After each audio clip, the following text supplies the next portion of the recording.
In the wake of the global economic meltdown of 2008, the European Union has been struggling with a slow-moving but unshakable crisis that has underscored the flaws behind the common currency, the euro. A number of prescriptions have been prepared to stop or at least to lessen the burden of this crisis, such as the signing of the Fiscal Compact Treaty by member states of the European Union, the forming of centralized banking union, as well as the much unpopular cure that Germany has been pushing for, the austerity measures. Austerity measures pressure countries receiving the aid to implement budget cuts in the spending, a prescription that is often opposed by these troubled countries and seen as preventing them from reviving their struggling economies.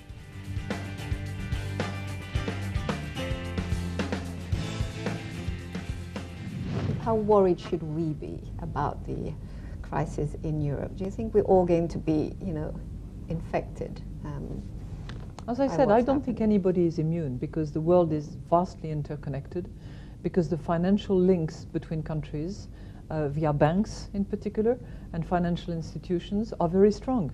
And they carry the good and the bad at super speed, which is why it's very important for countries to actually have sound public policies, have sound public finances, have a strategy to make sure that the development is under watch by the authorities. Otherwise, what gloom and doom scenario is there that we can Well, I don't want to concentrate on gloom and doom all the time. I'm more focused on what needs to be done to address the situation. But there are risks coming up, right? There are. Of course there are risks. Life is about risk. Now, should there be a better way, do you think, to conduct businesses, to conduct trade, to engage in economic activities that are much more sustainable, so in the future we don't create problems like this anymore, or at least not in this kind of scale? Well, it's the very principle of sustainable growth. I mean, it can only be sustainable if it preserves the environment, and we don't take away from nature more than nature can afford, so that we can pass on to our children and grandchildren a heritage that is not spoiled and completely devastated. That is sustainable development, that is sustainable growth. And that's clearly a goal that we should all endorse, that we should all have in mind. And it does require change of mindset, because sustainability does not come naturally. But open markets, liberal trade, those are the words that we often hear. But that at the same time it leads to, for example, weaknesses in banking supervision and so on. Do you think there should be... I disagree with you. I disagree. I very deeply disagree with that. I think that one should not confuse economic liberalism in the way it was always understood by the originators of the concept, le libéralisme économique. It should not be associated with deregulation. Actually, quite to the contrary. Economic liberalism is subject to, no, it is subject to appropriate regulation.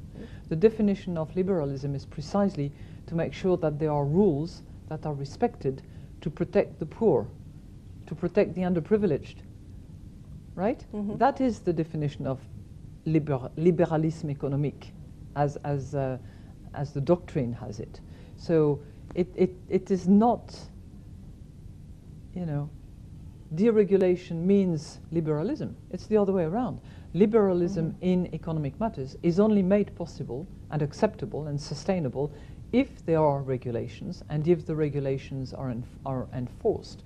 One other principle that is required, in my view, is also the principle of transparency. There are lots of practices that can be accommodated by obscurity, by the darkness rooms where deals are cut.